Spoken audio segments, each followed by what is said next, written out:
What's up, everybody? Welcome to Rewind 245. I'm here to talk about my first impressions for Beyond Two Souls, the demo. Um, it was an early access demo, but it'll be fully available to everybody in North America in October 1st and October 2nd in Europe. And I'm just going to talk to you very quick about some of the sections of the demo, the graphical capabilities, and most importantly, the gameplay. I'm not going to go into story. They don't really give much detail in story in the demo, which is good.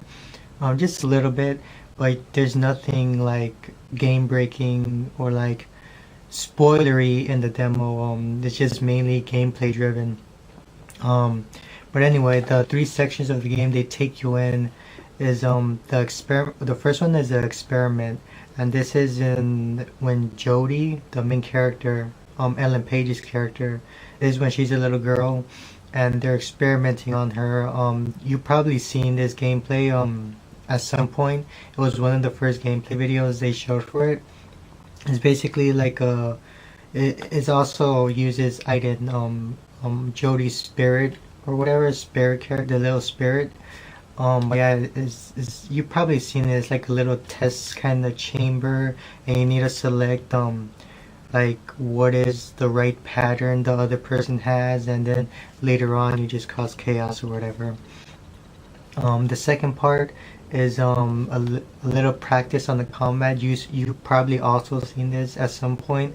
I just lets you know like it's like a little tutorial on the combat for Jodie. This is when Jodie's a little older, maybe in her late teens, probably, maybe early 20s. And then the third part of the game, which IGN has just showed gameplay recently, is the little train sequence. Like one of the first things they showed in Beyond Two Souls in the premiere trailer. You know that little sequence when Jodie is on the train and then she gets off and she has like a force field around her. And yeah, those are the sections in the game. The first two are very short, and the third part is a little bit longer, about 10 or 20 minutes long. But yeah, now the graphical capabilities. The graphics, they're really, really crisp. Um, a lot better compared to Heavy Rain. One of the things about Heavy Rain is that some things, especially the objects, look kind of low res. They look kind of plastic, kind of like plastic. Um, but the graphics here are much more crisp and smooth. Also the thing with Heavy Rain is that they recorded the body animation and the facial animation separately, but over here they do it all together. And Beyond Two Souls, they do everything, the facial and body animation together, so the animation looks more smooth and less choppy. But yeah, it looks really good, and like when you play the game in actual gameplay, it looks like a widescreen, so it looks like you're playing a movie. It looks very cinematic. Especially when you reach this train sequence, it looks so amazing. The first two parts don't look so good. It looks kind of basic. It's very colorful. The thing about the third part is very dark, but it still looks pretty good. It looks really, really good. Um, I think that's about it in terms of graphics. Other than that, some of the objects still look kind of iffy. They look kind of low res or look kind of choppy or blocky. But for the most part, everything looks smoother and crisper, and the environments look so much more beautiful. Now we're going to talk about gameplay. The gameplay, the first thing you do is, of course, using Jodie is pretty easy. In Heavy Rain, I think you had to hold, I think, L2 or R2 to walk, and then you control them with the left stick. With this one, it's much more simpler. You just move them around with the left stick, and you use the right stick to control, what you want to touch or whatever. Um, but but one of the first things you get on is using Aiden, and using Aiden is very interesting. The way his controls work is with L1 you lock into objects, and when you lock into the object you have to pull down the analog sticks, and then you have to let go of one of them and then it will cause the action. It takes a little bit used to. At first I was kind of confused, like what the hell am I doing? But it gets pretty obvious.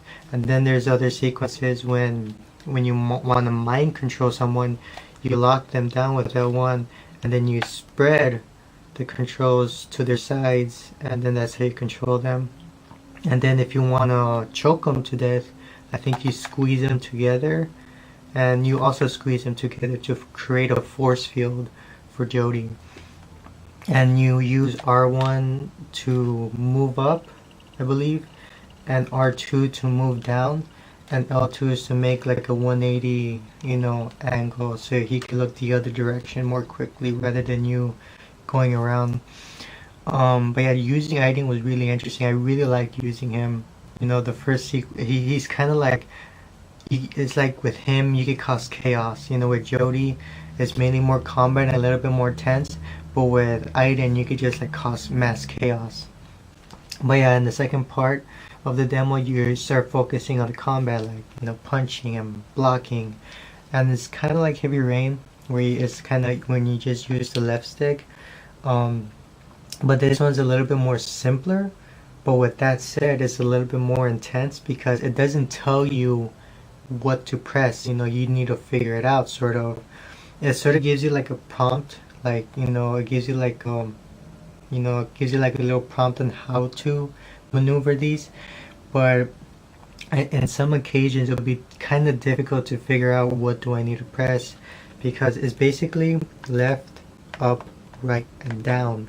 Those are the basic combat controls for dodging and punching. But the only thing is figuring out which button to press during the moment.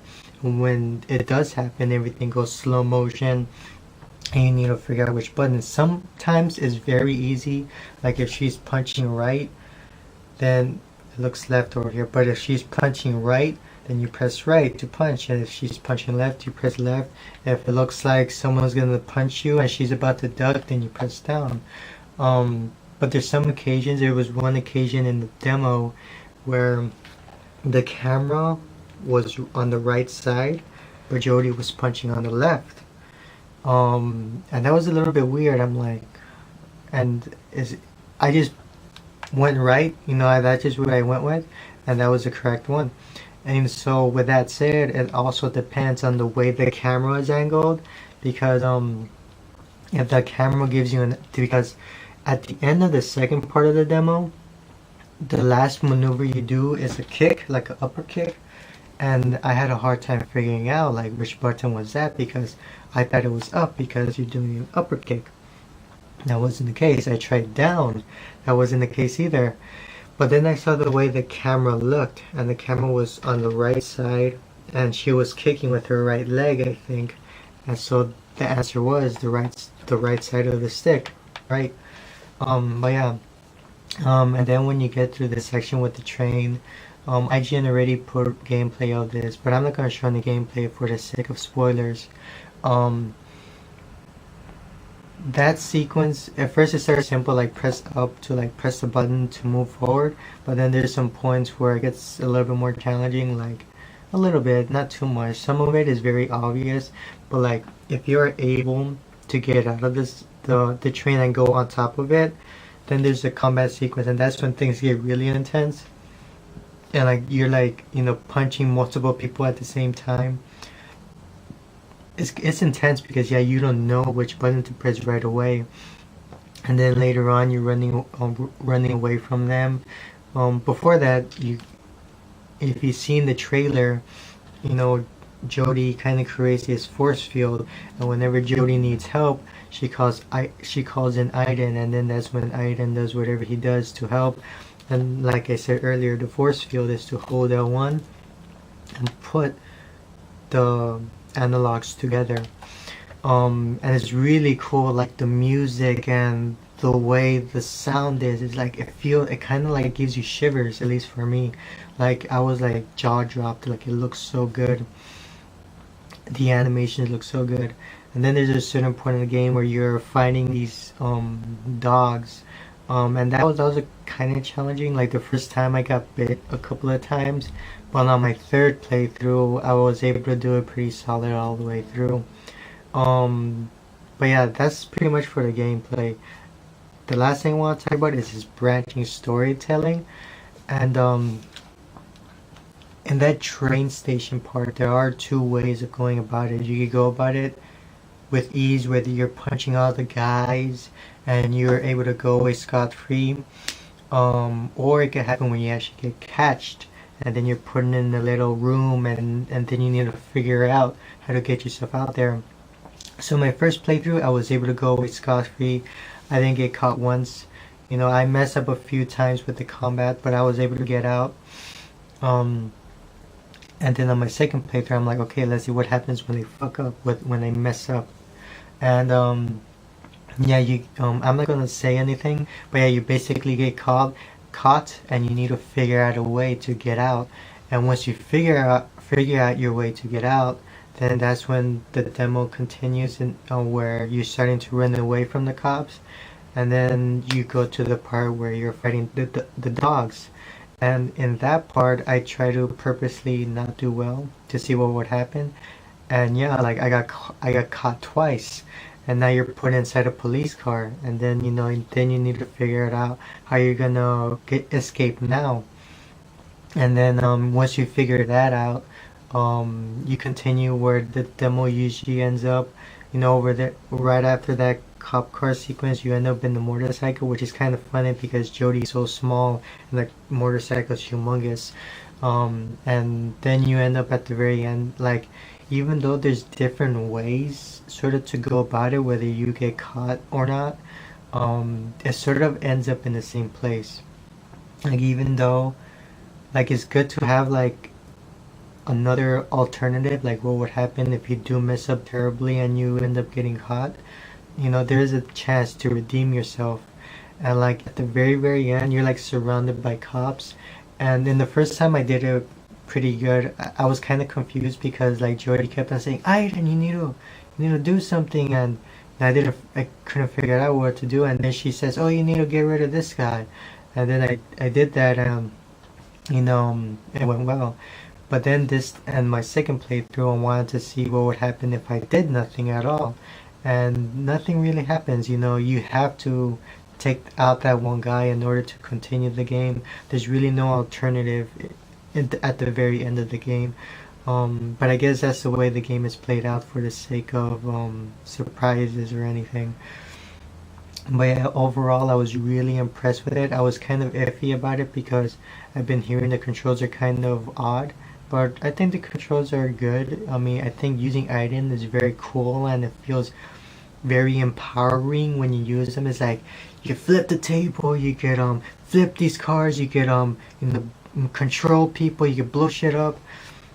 And with Jodie is like using a regular character, and then when you get to the combat, it's kind of like Heavy Rain. Only this time you need to figure it out which buttons do you need to press. The graphics look really good. It looks much more like a movie, and it looks so smooth and crisp. But there's some point where it looks like the clothes looks kind of meh. But overall, it looks very good. And we have yet to see anything about the story. But yeah, that's about it. It looks so good. I'm really looking forward to it. It's coming out on October 8th. I think all over the place. It comes out on October 8th. If you pre-order it on GameStop, you get like a special steelbook cover, and it comes with additional behind-the-scenes footage and extra 30-minute gameplay content. I also have a video of the top 10 best story-driven games. It's for the sake of Beyond Two Souls. I wanted to make a video to anticipate that. And it's just the top 10 games with the best storylines. And then next week I'm gonna be making, whether the top 5 or top 10 cool things about Beyond Two Souls. But it looks very impressive. I'm really looking forward to it. Quantum Dream has, I really loved Heavy Rain. Heavy Rain is like one of the best games on the PlayStation. Some people don't like it because they find it boring, but this one, from what I played, Beyond Two Souls seems much more action oriented and much more intense. Not to say there's going to be moments without is intimacy. From what I saw, there wasn't that many moments of intimacy. Probably just maybe like one, and that's like in the beginning of the demo. But for the most part, it's just the gameplay and the action, and it looks like it's gonna be a little bit more action. And I hope it won't be as overwhelming where the action overwhelms the emotion. You know, in Heavy Rain, I felt there was a decent balance, and the gameplay, like when you were put in an action sequence, it was intense and it was kind of, you know, it felt kind of immersive, and that's how I felt with Beyond Two Souls. It felt very immersive, like the music, the way it looked, the sound design, it was so great. Anyway, thanks for watching this video. Hope you check out the game. The game looks really, really good.